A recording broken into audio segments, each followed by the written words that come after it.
The newly hired Secretary Candy Miller always prides herself on being a ditzy beauty. When I asked her to make coffee, she spilled it all over my computer, destroying the data. The contract I worked so hard to secure drinking until I got a stomach hemorrhage was torn up by her to use as sticky notes for client phone numbers. I kindly ordered takeout for her, but she posted it in the company's Slack channel to deliberately create an ambiguous relationship. I tried to clarify things face to face, but she immediately threatened to jump off a building while crying, accusing me of toying with her emotions before abandoning her, ruining my reputation in the process. My arch nemesis Chase Davenport did it all to avenge Candy. He colluded with Sean Wallace, a subordinate I personally promoted to stage an inside job and swallow my company whole. Only after awakening did I realize this was an urban angst-ridden romance novel targeted at female readers. I was the unlucky male lead who had finally reclaimed everything, only to be abruptly written off due to stomach cancer, forced to hand over my life's work to Candy. While Candy, filled with longing for me, proceeded to star in sugary romantic scenes with two supporting male characters. So it was all about torturing me physically and mentally, but why should I become their stepping stone? I've been reborn at the turning point of the plot. This time, no one gets to walk away unscathed. When I was scrolling through the mouse reviewing the company's accounts from the past few years, when I heard the knock at the door, I didn't respond. Just as I was noticing something amiss, then a cup of scalding coffee was splashed directly onto the computer. I stared at the now crashed computer, my expression darkening by the second. Candy beside me paled and shook her head, biting her lower lip as she spoke with grievance. Mr. Cross, I didn't mean the coffee was too hot. And the weather outside is scorching. I ran several blocks to buy the coffee and might have gotten heat stroke, so my hand were a bit unsteady. Calmly, I turned my laptop upside down, wiped off the coffee, and then handed it to my assistant. You handle the repairs. Quickly, I'll wait here for the results. The assistant immediately ran out while Candy felt I was deliberately ignoring her and couldn't help but take a step forward. Mr. Cross, I'm the one in charge of these matters. Are you angry with me? But I didn't mean to. I had heat stroke. I didn't know the computer contained such important data. Before I could speak, Candy burst in a pear blossom and rained tears, and the standing director, Sean Wallace, immediately stepped forward to defend her. Mr. Cross, I don't think you should be so harsh on Secretary Candy. It's scorching outside. She got heat stroke going that far to buy coffee. The company should show some care. Computer data can be recovered, even if it can't. All the company's financial records are right here. Don't you trust us veteran employees who fought alongside you all this way? The moment Sean uttered these words, everyone wore indignant expressions, convinced I distrusted them and suspected the account books had issues. Watching this familiar scene unfold, I became utterly convinced of my rebirth's reality. Candy, the female lead of this heart-wrenching urban romance novel, is a classic example of a beautiful airhead. And I'm the unfortunate male protagonist of this story. Thanks to her ditzy nature, no matter what task I entrust to her, she manages to spectacularly mess it up. Incidents like spilling coffee on computers today have become routine occurrences. This company was built through my blood, sweat, and tears. No one understands the hardships I endured better than myself. Whether in scorching heat or freezing cold, I carried a briefcase everywhere seeking business opportunities. Being turned away at the door or humiliated with indifference were common occurrences. But now that the company has grown, here come the so-called female leads and male supporting characters from novels. Ever since Candy appeared, contracts I secured through business dinners until I vomited blood were taken by her just to tear off the client's contact numbers. Every time I got angry, she would pout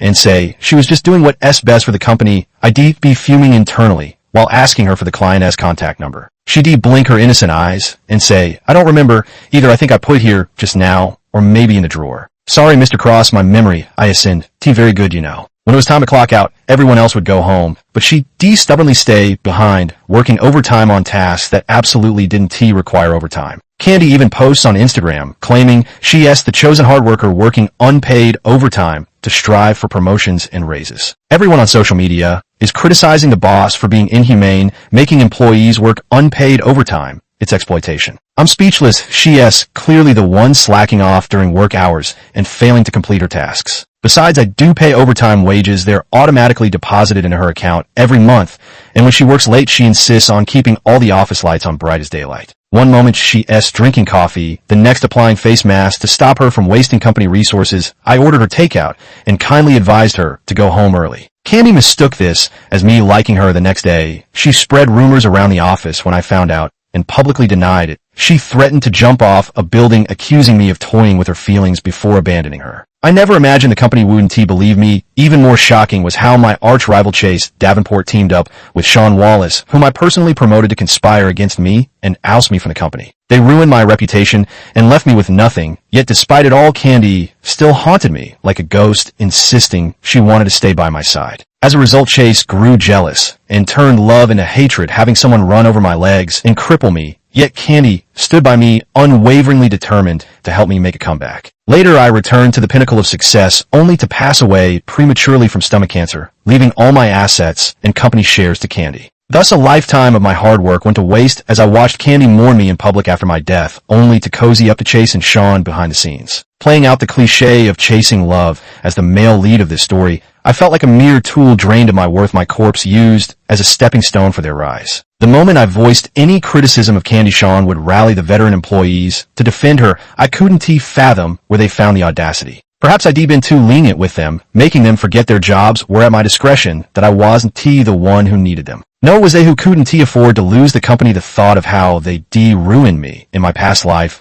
made my blood boil. Had I not awakened to the truth, I'd still be trapped in that damned cycle of toxic romance. As tensions mounted, my assistant Lily pushed open the door, balancing a laptop in one hand and a fresh cup of coffee in the other. She lifted her head with a bright smile. Mr. Cross, the computer was promptly wiped and turned upside down. So it wasn't damaged. The screen is fine too. I paid extra to have it repaired quickly, and it's all fixed now. No data was lost. And here's your coffee from the new shop around the corner downstairs, a hot latte. To prevent burns, I made sure to check the heat-resistant sleeve. I inspected the computer. Indeed, there was no issue. Sean, however, grew even more arrogant. Mr. Cross, since the data is intact, I believe you owe Secretary Candy an apology. You should also apologize for suspecting us. After all, they're all company veterans. I interrupted Sean's nonsense, holding my coffee as I looked around, my voice ringing with authority. First of all, when two people do the same thing, the results can be worlds apart. Would I really ask Candy to run that far in this heat? Don't we have food delivery apps? If Lily knew about the new place downstairs, why couldn't Candy know? Is this some kind of pity play? Lily knows to protect against burns, yet Candy deliberately didn't use a cup sleeve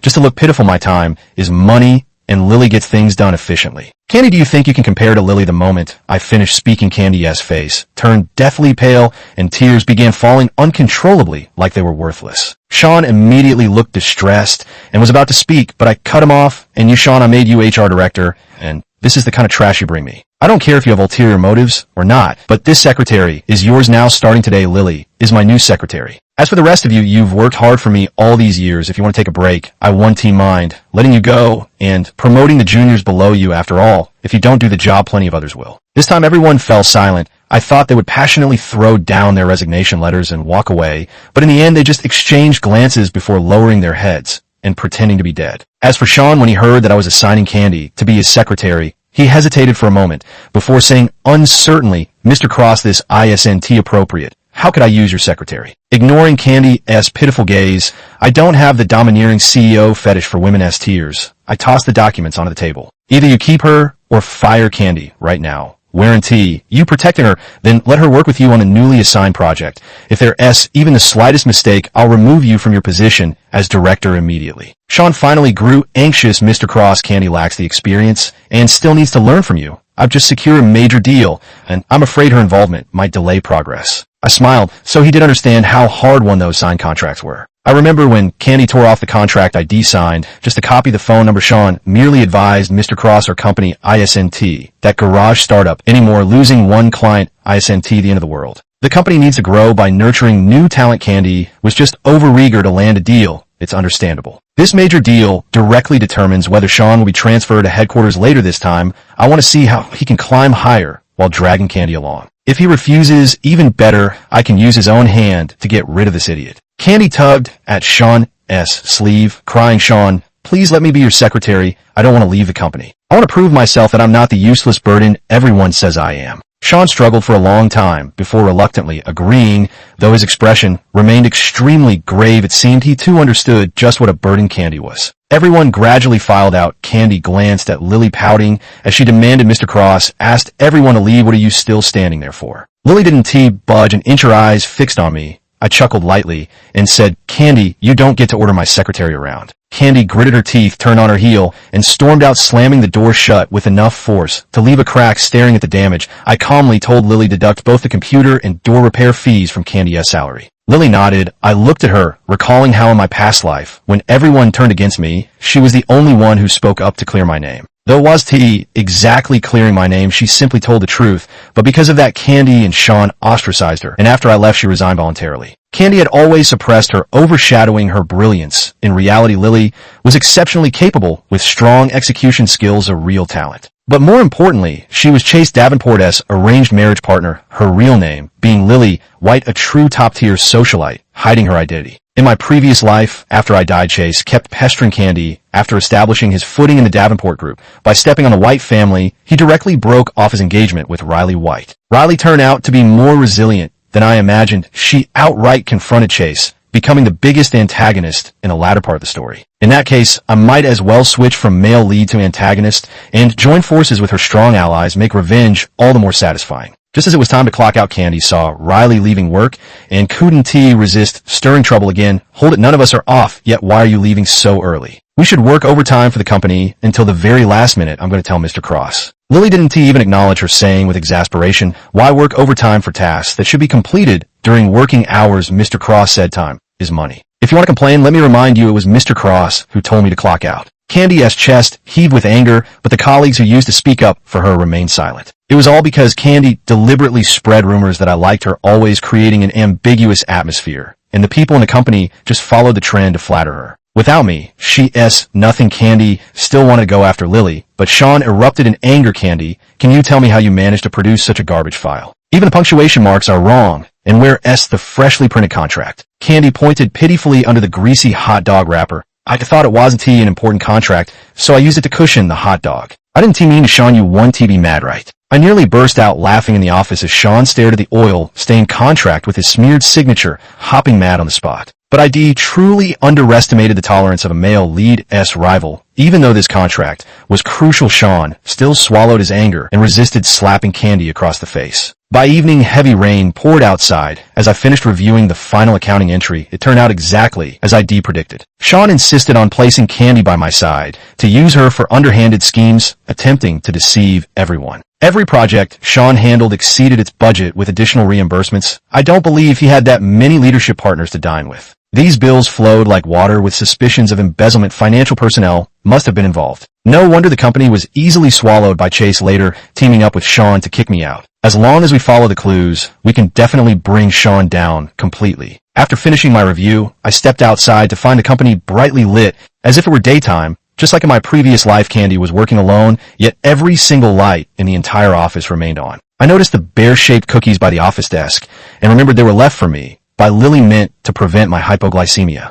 Candy also knew about my hypoglycemia, but even as fellow secretaries, the difference between them was like night and day. I held the cookies and stood in front of Candy, saying, Candy, it's time to clock out. Candy naturally reached out to take them, but I immediately pulled my hand back, as if I'd fall for her tricks again. What a joke. If it weren't for my past life, when I kindly ordered takeout for her only for her to accidentally post it in the group chat with a caption like, thank you, Mr. Cross, for the thoughtful dinner, along with a hand-drawn pink heart note. I wouldn't have ended up with the whole company thinking there was something ambiguous between us, and I certainly wouldn't have given her the leverage to later accuse me of toying with her feelings after I rejected her. Candy's hand froze mid-air, her eyes instantly reddening as she stubbornly lifted her chin. Mr. Cross, I know you like me. Why must you go against your own feelings? Don't bother saying I'm overthinking things just to discourage me. I know you're just afraid of pressuring me. It's fine. I'm willing to weather the storm with you.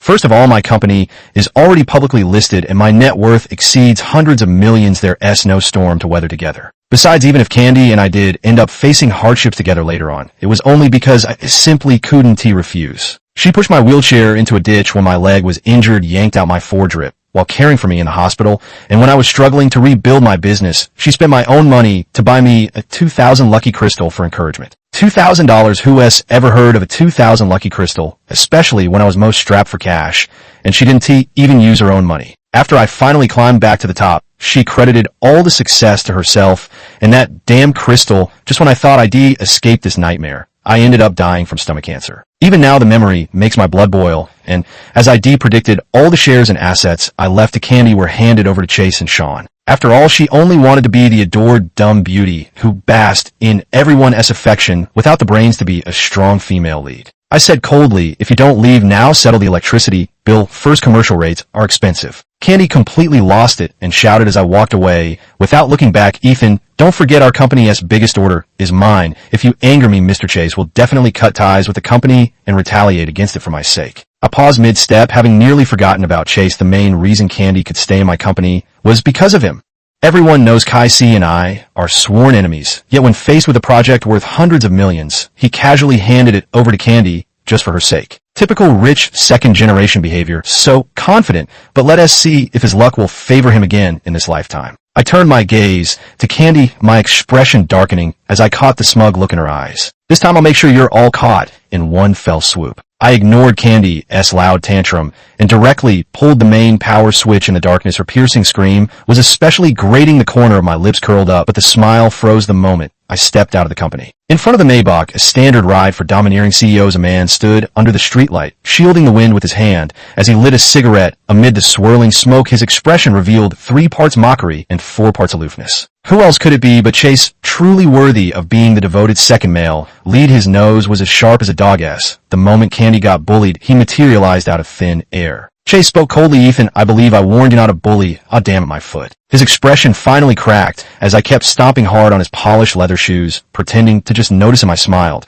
and said, oh, Mr. Chase is here. I thought it was a human-shaped billboard. No wonder the soda ads have been using such terrible models lately. My apologies. I lifted my foot, and Chase clutched his right foot, hopping in place while his cigarette fell to the ground. I walked straight past him into the driver's car. Chase grabbed my car window with his hand, his eyes burning with fury. Ethan, listen here. Don't you dare bully Candy, or I'll make you regret being born. I calmly rolled up the window, forcing Chase to yank his hand back. His face turned as colorful as a painter's palette. Through the rearview mirror, I saw Chase's impotent rage. Did I really lose to someone like this in my past life? I laughed at my own stupidity. Looks like I need to get rid of Candy as soon as possible. Whoever keeps her around is doomed. Placing her at Chase's company would probably bankrupt him. When I came to the office the next day, Sean suddenly stopped me. I thought he was going to speak up for Candy since I'd already been forced to scroll through over 20 Instagram posts of her tearful complaints yesterday. She kept bombarding me with messages accusing me of heartlessness. I blocked her outright. But then Candy went and posted a lengthy rant in the company's Slack group, tagging me. Faced with that wall of text, I immediately kicked her out of the group chat. I guess Candy complained to Sean, but to my surprise, when Sean grabbed me, his eyes were bloodshot with dark circles. His eyes were actually moist. Mr. Cross, I was wrong. I shouldn't have spoken up for Candy.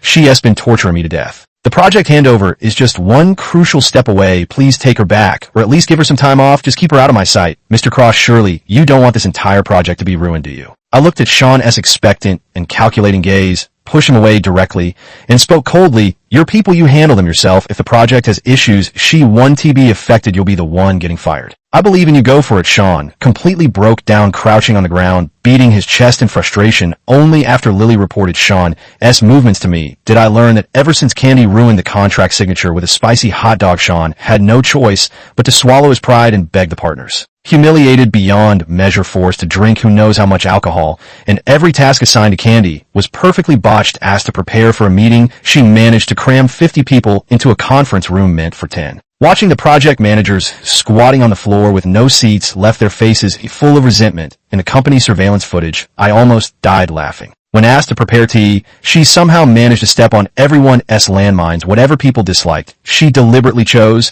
and pouring coffee into laptops with one hand seemed to be her special skill. That meeting left every single computer destroyed, and the repair shop across the street had a line stretching out the door that day. I was in such a good mood. Letting Candy wreak havoc on my rivals was downright satisfying. I casually handed Lily a report detailing Chase's deliberate smear campaign against our products, his malicious manipulation of online public opinion, and his coordinated attacks on the company's stock. I wanted to test Lily's stance on Chase, so I said Chase is intentionally slandering the company, damaging our profits, and delaying projects. I can't just turn a blind eye. What do you think? I stared at Riley's expression, even though later she might end up in a life-or-death feud with Chase. But who knows if it's love turned to hate? What if Riley actually loves Chase right now? Or worse, what if she's actually a mole Chase planted by my side? But Riley's expression turned strange the moment she heard Chase's name. How should I describe it? It was like the face I made when I first smelled Candy eating a spicy hot dog in the office back. Then my expression was exactly like this. Watching Candy eat that spicy hot dog was like watching a fly feast on shit. Riley's fingers clenched tightly, and she adjusted her glasses on the bridge of her nose. Mr. Cross, this person. Can I join the operation to take him down? I was taken aback. Riley was practically grinding her teeth as she continued, Mr. Cross, I have a friend, she is Chase S., arranged marriage partner. But she absolutely despises Chase. It's not just a clash of personalities. She genuinely feels irritated from head to toe just by looking at him. Yet Chase shamelessly clings to her, probably eyeing her family's massive fortune, trying to secure his footing in the Davenport family. I wish I could know my friend wishes they could tear his face off given this opportunity. Mr. Cross, would you allow me to join in? I was momentarily stunned by Riley's excited expression. Was this the legendary I have a friend scenario? Hesitantly,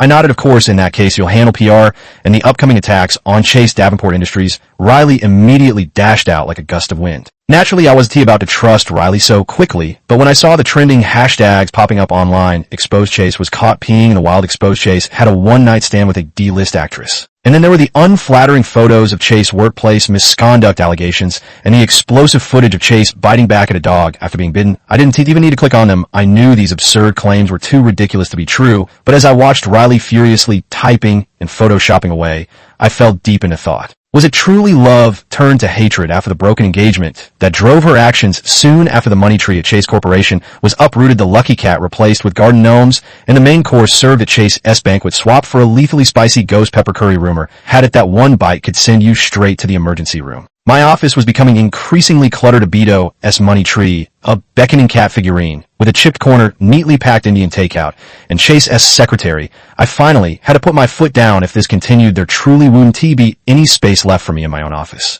Lily sighed with a hint of regret, only for Chase S. call to immediately come through. Ethan, are you out of your mind? What kind of business competition is as disgusting as yours? And the coffee machine is broken. There's no toilet paper in any of the company bathrooms. Have you lost it? When did you plant so many people around me? Also, give me back my secretary. Without her, I don't even know what meetings I have this afternoon. I hung up the phone and had Chase's secretary return to the company. I fell silent for a moment, staring at Riley, who was still trying to persuade me to let her keep attacking Chase. Suddenly, I realized Chase might not be completely irredeemable after all. Sean's project still ran into trouble. It was said that Candy sent the wrong documents, resulting in the final approval being outright rejected. This setback meant Sean had to start from scratch, all his efforts wasted originally. This would have been his ticket to headquarters, after which he'd return to his old stomping grounds with a new identity to kick me out. But now everything was gone. He still had to work under me, and I might not even keep him. Sean finally realized his fear, lowering his head. He pleaded tearfully, Mr. Cross, I know I was wrong. Please don't kick me out of the company. It's not my fault this time. It's entirely Candy's doing.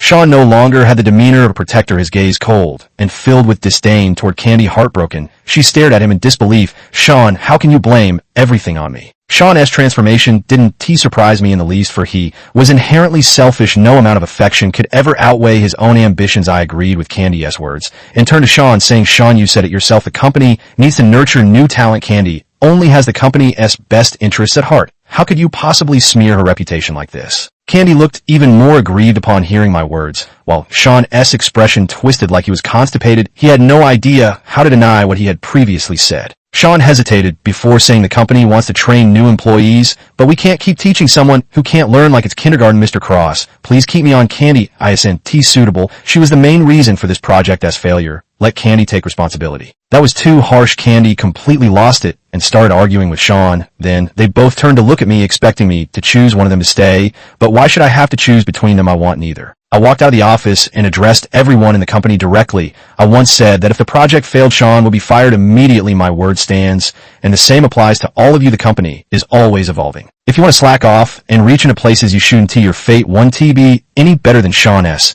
And Candy, you can go straight to HR to resign. Our company isn't suited for you. Some of Sean's close associates turned pale with shock, realizing the situation was beyond salvage. Sean could only bow his head and attempt to plead for mercy by playing the emotional card. But what I despise the most is how I once sponsored him, only for Sean to betray me in the end. If it weren't for my support, how could Sean have left that rural town and become the hope of the entire community? If I hadn't brought him into the company and promoted him step by step, how could he have landed such a well-paid job right after graduation? But the person I once trusted the most stabbed me in the back. Sean could only pack his belongings in fury, glaring at me as he spat, Ethan, don't underestimate me. If you could do it, so can I. I'll be back. Of course I knew where he was going. Candy's eyes were red and swollen. She rushed up to me, staring at me with such grievance that I finally lost patience and snapped, is there something else? Are you seriously so directionally challenged that you can't even find the company's main entrance? Candy stubbornly wiped her tears and then declared Ethan, "Just you wait, I'll make you regret this, you'll beg me to come back to you yourself." With that, she ran out crying. I was left utterly speechless. Truly, those domineering CEO novels were a scourge on society. She didn't even bother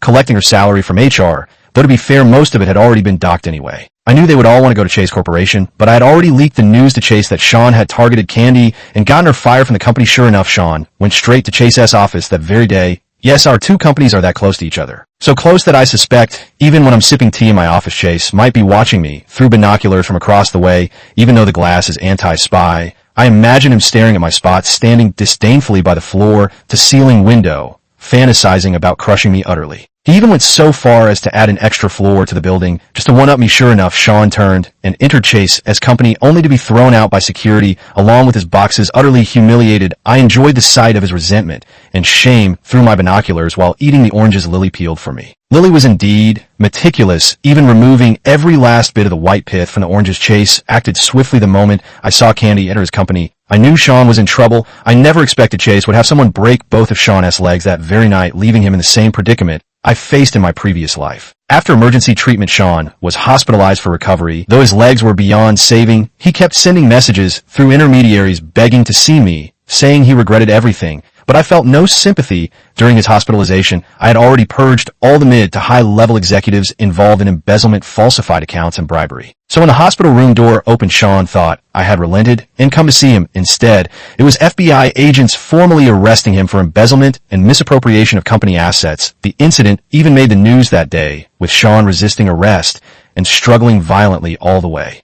He kept calling my name, but he probably won't see me again for at least 10 years. I turned to Lily and asked, "Do you think I'm being heartless?" Lily shook her head. "Not heartless at all, ISNT. This only natural since he betrayed you. He should have expected this day. Besides, if his plan had succeeded and the company was drained, what would have happened next? Most likely a low-price acquisition to force Mr. Cross out. Would he have thought himself heartless? Then, Mr. Cross, you're still too kind and generous. I worry you'll be taken advantage of." I felt somewhat embarrassed, and couldn't help saying, "We're quite like two villains in a novel like this." Lily pondered seriously before smiling and replying, "If Chase were the protagonist, I'd definitely be the biggest villain, opposing him at every turn. As for you, Mr. Cross, even if you were a villain, I'd still be your most loyal partner." My ears felt slightly warm, suddenly feeling as if I'd just been confessed to something wasn't right. 1,000 things fell off when I saw Candy again. She was already dressed in dazzling jewels, proudly clinging to Chase's arm as they entered the auction. Chase looked at me with a disdainful sneer. "Ethan, you have no idea what precious thing you've lost." I stared at Candy, up and down my face full of question marks, and this expression successfully angered her. She glared at me furiously. "Ethan, I'm not the same Candy from before. The me now is someone you can't even hope to reach." I simply said, "Oh," and after taking my seat, I watched as Candy raised the wrong paddle and bought a worthless plot of land. Sure enough, Candy was still the same Candy. Chase's face twitched slightly, but in the end he gritted his teeth and paid up when the auction ended, and I tried to leave. Chase's bodyguards escorted me to a private room. Without hesitation, I walked. In a moment, I sat down. Candy snorted coldly. "Ethan, you don't know this yet, but your company is already on the brink. There are problems with the projects in your hands. If you keep going at LL, be like a bottomless pit. You could sink your entire company into it and still not save yourself." I smiled and said, "Oh, is that so?" Now I know Chase was barely containing his fury. This was his final trump card, and Candy had just spilled it prematurely. If I decided to cut my losses now with my capabilities, I could quickly bounce back. But Chase still held back. He looked at me mockingly and said, "So what if you know you can't escape my trap? Now you're on the books. Funds must already be insufficient, and you can't stop at this point. I'll keep applying pressure until you go bankrupt." I shrugged indifferently. "Is that so? You just want me to go bankrupt? Right, fine, I'll sell the company at a low price right now and retire with the cash." Both Chase and Candy shouted in unison. No, I knew Candy, her character arc was to make me suffer the agony of losing everything, being abandoned by everyone, only for her to become a beacon of light, helping me rise from the ashes, even if that light was more like a laser blinding me when I least expected it. It was only by swallowing up my company that Chase gained the capital to establish himself in the Davenport family. Later, he devoured the assets and shares I left for Candy, giving him the power to rival the Whites. After using the Whites to his advantage, he publicly called off the engagement. If I sold it at a low price now, everything he did would look like a joke. I pretended to make a call. "Hello, Mr. Zhao, you said you wanted to acquire my company. Right, any price is fine. Just sell it." Chase couldn't control his emotions and snatched the phone from my hand. "Don't you dare sell. I haven't even dealt you the fatal blow." Yet you. Chase's face darkened when he saw the screen, showing no active call. Candy also walked over. "Ethan, if you want me back, I'll return to your side. You don't have to give up everything in such pain." I really didn't want to explain anymore at that moment. The door was kicked open. Lily pushed Candy and Chase aside and shielded me. What are you trying to do? If you can't win openly, you resort to underhanded tricks, Mr. Cross. I have money. Don't sell the company. And I'm the unfortunate male protagonist of this story. Thanks to her ditzy nature, no matter what task I entrust to her, she manages to spectacularly mess it up. Lily completely ignored the two people she had just knocked over and handed me the card when she recited the bank card numbers. I was utterly stunned. Seriously, who just casually pulls out $300 million? What kind of elite socialite is this? Can't the world handle one more rich kid? Chase lost his composure the moment he saw Lily White. So you're Ethan S. secretary. No wonder someone could waltz into my company, pour superglue on my office chair, and poach my secretary. Lily looked completely unfazed. Meanwhile, the reporters outside began frantically snapping photos of Chase and Candy tangled together. Candy had just gotten up when her high heels wobbled, sending her tumbling back into Chase's arms. He instinctively caught her, but quickly regretted it and let go. Candy fell to the ground, but Chase had no mind to care about her. He finally understood Lily's game. Lily White dismissed the reporters with a wave, then smiled and said, Chase, I finally caught you with these photos. The White family will never approve this marriage. Chase's face turned pale. While the previous tabloid news had been fabricated by Lily, this time it was real. Chase wanted to explain, but Lily took 2 disgusted steps back. Go comfort your little lover. First, don't think you can chase after freedom and love while clinging to benefits, treating everyone else like fools. Candy tried to grab Chase's sleeve, but he shook her off immediately. By now, he had had enough of her stupidity. If it didn't affect him, it might have been endearing, but her idiocy had crossed into harming his own interests. That was something Chase found utterly repulsive. Lily and I left the venue. When we reached the bridge, she stopped to explain, sorry about this. My real name is Lily White. I didn't mean to deceive you. I joined the company because I knew you were Chase's rival,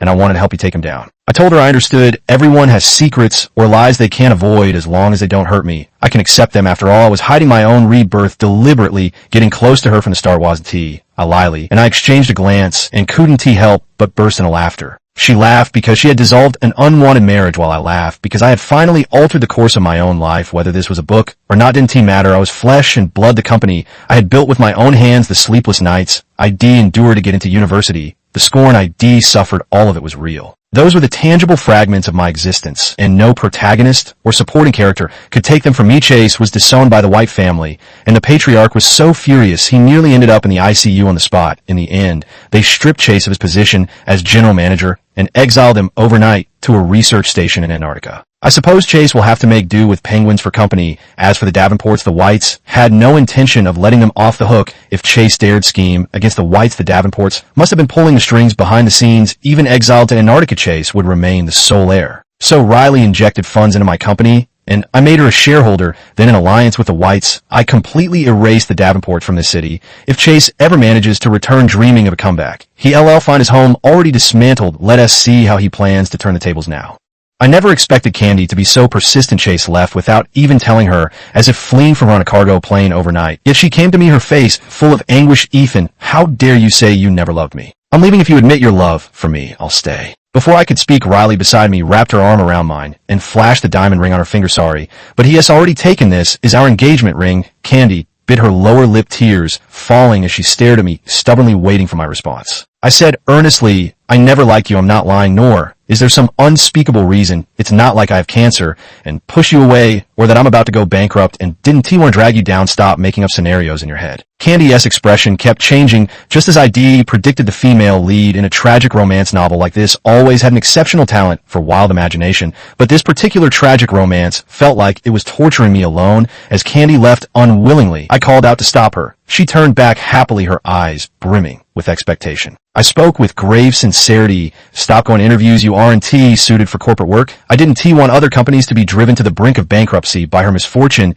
either. Candy took it as me humiliating her and grew even angrier. I won't let you look down on me. Just you wait. I turned to Riley with some helplessness. Wasn't this supposed to be the ring you helped your aunt pick out? How did it become our engagement ring? Riley smiled before replying, if we don't completely crush her delusions, she'll keep pestering you endlessly as your secretary. This is my duty. Indeed, even after I'd given Riley White shares, and she could have returned to the White family business, she still chose to remain as my secretary. Much later, I learned Candy had been fired by multiple companies, not because I deliberately inquired, but because every single so couldn't stop complaining about the same name. In the end, she found a career perfectly suited to her being assigned to the rival company, which would inevitably descend into chaos within 3 months. Meanwhile, my company continued to grow stronger, expanding its business empire and breaking free from the constraints of the parent company. As we looked at the branch office, Riley stood beside me and said, "Mr. Cross, the company is thriving. How about we take a vacation and go on a trip with absolute certainty?" I replied, "You just want to go to Antarctica to laugh at Chase, don't you?" Riley nodded with a smug smile, and I reluctantly agreed, "Fine. Maybe we should open a branch in Antarctica too. I think it sounds like a great idea." Riley followed me out, fully endorsing my suggestion. "Great. I think that works. Open a company in Antarctica, then transfer anyone who misbehaves there. We could even make penguins the company mascot." Lily and I boarded the plane to Antarctica, watching her sleep on my shoulder. I took out my stomach examination report. Everything was normal. I smiled in relief. My life was finally back in my own hands. The future is promising, and both you and I can change our destinies. The end.